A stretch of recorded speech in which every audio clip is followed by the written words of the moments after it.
So let me focus more on what all of you may be interested in, that is how you can live and achieve a happy and successful life. So I have to say, first of all, my advice has three pieces. First, to be a free market believer. Second, to follow your passion. Third, know something about finance. So you may be studying computer science like I did when I was in college. You may be studying physics, psychology, history, or mathematics, and artificial intelligence, big data. At the same time, you must know something about finance. I will explain why that is the case. Okay. So first, why should you be a believer in free markets? Partly because this is how I have lived my life so far. That is, I don't believe in planning. Okay. I grew up in a village in Hunan province. So my parents never went to any school. So happily, I was given all the freedom to do whatever I wanted to do. So nobody was planning how my life was going to be, how my career was going to be. So I never thought about following whatever theory from high school textbooks on Marxist economics and so on to plan my future career. I just basically tried everything I could when I was in high school, in college, and then in graduate school in Hunan. Okay.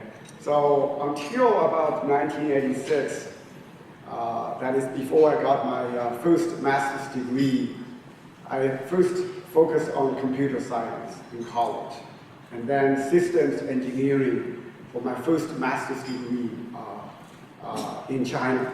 Then in 1986, I went to study for my PhD at Yale when I switched to economics and political science, and then later on to finance. And then, of course, after spending about the first 12 to 15 years of my career on mathematical models of the economy, stock markets, and human societies, then I switched to focus more on the sociology of finance and social impact of finance, just when I became interested in taking part in a lot of the policy debates in China. Then, of course, later on, I became so fascinated with all the historical archives and the data we could actually collect from the different archival sources in China. Then I started to promote the use of quantitative methods in historical research by studying the summer school for quantitative history 7 years ago. So we are getting ready for the 7th year. So what I'm trying to say is that, you see, my whole career, I've changed from one area of study to another, and I've kept expanding all the time, even now especially. I just have to say, I envy all of you so much because you're so young, I'm getting old. So what that means is, now I just realize there's so many areas of research and intellectual pursuit that I have never been exposed to, and all of a sudden, now I realize so many scholars around the world have spent their whole careers just trying to answer some questions. In particular, about 3 years ago, I attended a luncheon at Asia Society in Hong Kong. And then the organizer invited this Israeli professor to give a talk. The talk was, so his research for more than 4 decades has focused on this single question. Did Jesus Christ really die on the cross in the way as we have seen? He said all the experiments showed practically speaking, it's not possible, just physically speaking, it's not possible for a human body to be nailed horizontally and vertically on the cross like that. Of course, the Roman soldiers wanted the crucifixion as the most brutal punishment. So you're supposed to stay alive for at least 2 days on the cross, so that the suffering could be felt continuously for more than 2 days. Then, of course, this professor. So I was so impressed with him. I thought, gosh, I've never thought about this question either. So that opened me to this area, and then I went to the internet to find some research articles and papers. Okay. Another question that has fascinated me for many years is this area of research on how humans decided to domesticate rice, corn, and a few other plants. And how did they come up with the choice of pigs, horses, and of course beef, cows, right? Instead of other animals to domesticate. So there are many, many papers. But then the more I learn about the different areas as a free market believer, then the more I realize, wow, life should be so interesting, right? So I know for some of you guys, you came here because your parents wanted you to get a job at the end of your 4-year study at Hong Kong U, or at the end of your graduate study here. So your job is the only objective as instructed by your parents. So what I'm trying to say here is that don't minimize your potential or your potential for happiness. Because if you can actually be more exposed to more areas, even though your future job may not depend on everything you are going to study or learn through the different courses at Hong Kong U. So by the way, if you have not taken my Finance and Society Common Core course, you still have an opportunity next year if you don't graduate. So my point is, there are so many things that are so interesting. Why do you want to sacrifice your 4 years just so that at the end of your study here, you can get a job at HSBC or even Morgan Stanley or somewhere else? Because life goes way, way beyond your first job, your second job, and third job. So as I said earlier, the question is, how can you live a happy and successful life? The first part is happy, right?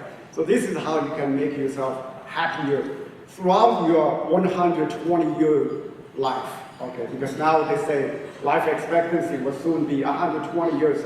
By the time you graduate, it will be the new life expectancy. So prepare yourself for 100 more years ahead of you. Because if you just study one area, then pretty soon you'll be bored, you'll be exhausted. So that's my first point. Okay, now you see why I'm so happy as I stand here. Okay, I did not drink too much wine for dinner.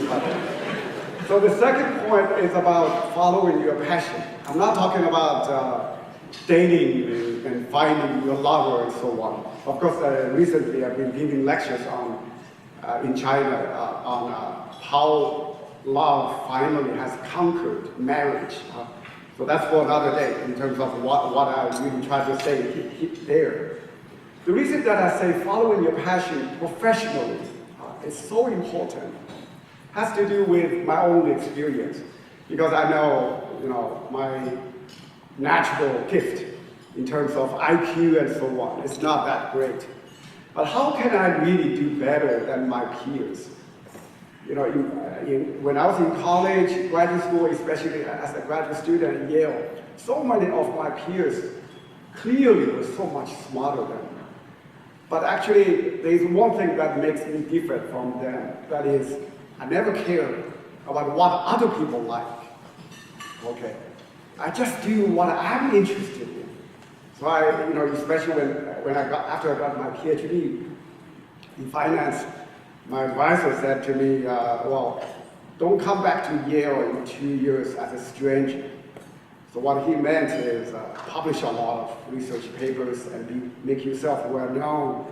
Then 3 years or so later, I did invite him to go to speak at the University of Wisconsin when that's where I was for my first job.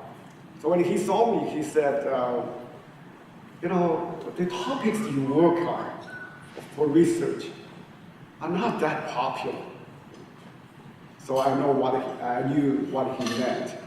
What he meant was that you don't get a lot of notice from other finance professors in the field, and also difficult for you to publish your papers. But nonetheless, that did not affect me that much, because I often say to him and others, the reason that I gave up all the much higher paying jobs on Wall Street, because after I got my finance PhD, if I am interested in money, of course I could get much better paid jobs. But I wanted to stay in academia. I never even thought for a second that I would want to give up my academic job. So that's never going to happen in my lifetime. And then I thought, well, for me to give up the opportunities to make much more money, what I do research on has to be interesting to me. Otherwise, I should not be in this profession. But when you actually step back, right, if what you are doing research on, working on, is really something you're passionate about, then your work in the office or on a factory floor is no longer work, because you enjoy doing it. So you do what you enjoy doing while you are being paid a lot, because finance professors are paid quite a bit. So in that sense, it's a good combination. This is why my last point is, learn something about finance. It's very important. So I'm going to get to that point in a moment. So because my natural gift is not as good as many others, but if I just so focus myself on what I'm interested in, then I can get really ahead. Because if this topic, now especially quantitative history research, is what I think about every minute of the day for as long as I'm awake, whereas others may be doing this now for a few minutes and that for the next few minutes and so on, then I can do better than that. And because I'm interested in this, and also I'm passionate about what I do. So I think in that sense, just try to, so if what you're studying right now is really not what you are interested in, then you should quit. Do something else. Especially if you are here because your parents told you to get a PhD or a master's degree, or at least some degree from Hong Kong U. If that's the only reason you are here, you should not be here. You should go somewhere else. So make sure what you do, what you're studying is really what you're passionate about. Okay. So now finally, finance, the last piece. I want you to remember this line after this dinner. You may not want to remember anything else I said. Warren Buffett made this famous statement that I will always remember. He said, if you're age 40 or 50, and yet you cannot be making money while you are sleeping, then you got a problem. Okay. Do you all understand what this means? How can you be making money while you're sleeping at night or during the day? That's what finance is about, you see. Because if you have an investment portfolio, whether you are working or sleeping, your portfolio will be working for you.